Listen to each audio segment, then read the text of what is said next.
नमस्कार, मैं संजना और आप देख रहे हैं जन तक। जी हाँ, आज हम आपको बताने आए हैं ओडिशा में जो ट्रेन हादसा हुआ है उसके बारे में। 2 जून बीती शुक्रवार शाम की 7 बजे जो घटना घटती है उसकी गूंज पूरे दुनिया में सुनाई देती है। कुछ लोग ट्विटर पे ट्वीट करते हैं कि लोगों की आत्मा को शांति मिले, तो कुछ लोग पैसों से मदद करते हैं। लेकिन क्या सिर्फ ट्विटर पे ट्वीट करने और पैसों से मदद करने से लोगों की क्षति, लोगों की जान वापस तो नहीं आ जाएगी? आज हम आपको बताएंगे कोरोमंडल एक्सप्रेस जो कि ओडिशा में किस तरह से टकराती है। 3 ट्रेनें, ये 2004 के बाद ओडिशा का सबसे बड़ा हादसा है।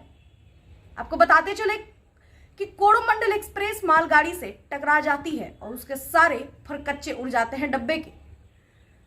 कोरोमंडल एक्सप्रेस आ रही होती है, लूप लाइन पे पहले से ही मालगाड़ी खड़ी होती है, लेकिन कोरोमंडल एक्सप्रेस को ग्रीन सिग्नल मिल चुकी होती है। कोरोमंडल एक्सप्रेस को सीधा जाना होता है, लेकिन कुछ इलेक्ट्रॉनिक इंटरनल प्रॉब्लम की वजह से ट्रेन जो है लूप लाइन में इंटर कर जाती है।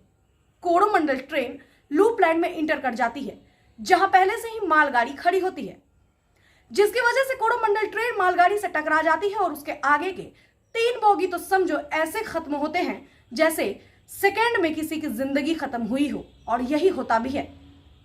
वो बोगी सीधे सीधी मालगाड़ी के ऊपर चढ़ जाती है। ये प्रॉब्लम कैसे हुई, इसको रेल मंत्री ने कहा कि इलेक्ट्रॉनिक इंटरलॉकिंग प्रॉब्लम की वजह से ये प्रॉब्लम हुई है। ना तो कोरोमंडल एक्सप्रेस के ड्राइवर में कोई गलती थी, ना ही हावड़ा से आने वाली जो एक्सप्रेस थी उसके ड्राइवर में कोई गलती थी। तो फिर गलती आखिर हुई कहां? गलती लूप लाइन में ट्रेन कैसे इंटर कर गई?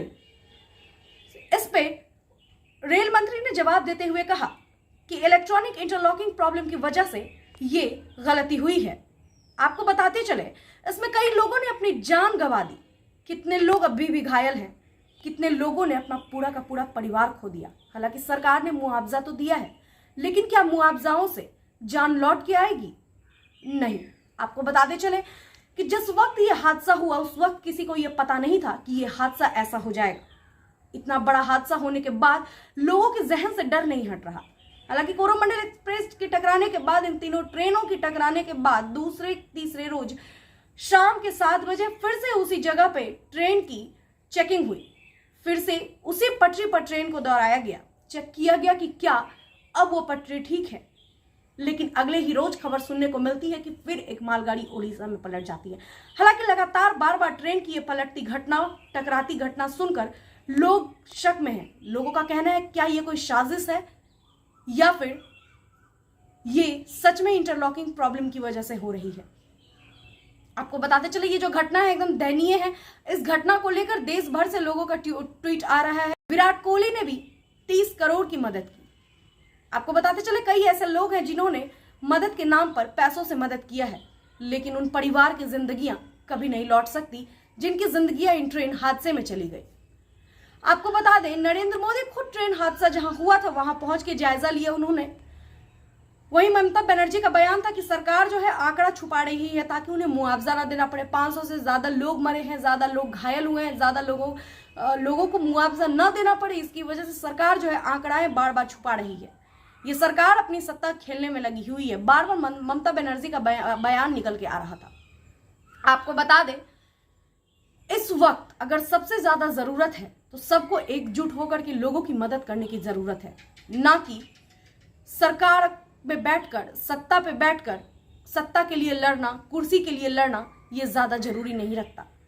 आपको बताते चले हाल ही में जो ये एक्सीडेंट हुआ उसको लेकर कई सारे बात भी खुले। इससे पहले भी राजधानी की एक्सीडेंट हुई थी। हालांकि राजधानी जिस वक्त उसकी एक्सीडेंट हुई थी, सबसे फास्ट चलने वाली इंडिया की गाड़ी, वो पुल गिरने की वजह से हो गई थी।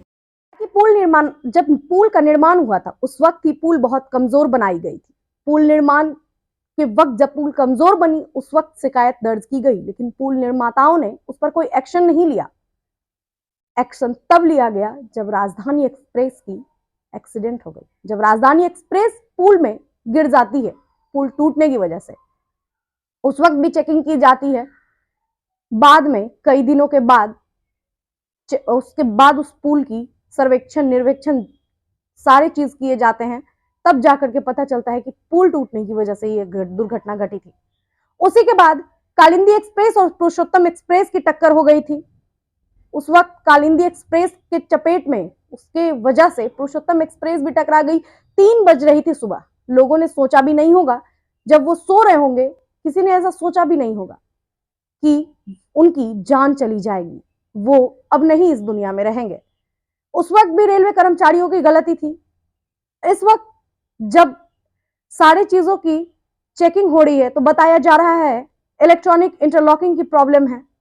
कभी कोई कुछ बोल रहे हैं, कभी किसी ने कुछ जवाब दिया। हालांकि सीबीआई जांच की मांग की जा रही है। देखना यह है कि सीबीआई जांच की मांग क्यों की जा रही है। क्या किसी को शक है इस चीज पर, या किसी ने ये साजिश रचा है? उसकी वजह से ये बार बार जो ट्रेन दुर्घटना ओडिशा में घट रही है, ये किसी के साजिश के तहत तो नहीं घट रही। कई लोगों का कहना है कि 2024 का इलेक्शन आ रहा है, अभी बहुत सारी घटनाएं घटेंगी, सिर्फ ट्रेन घटना ही एक घटना नहीं है, अभी और भी घटना बाकी है घटने को।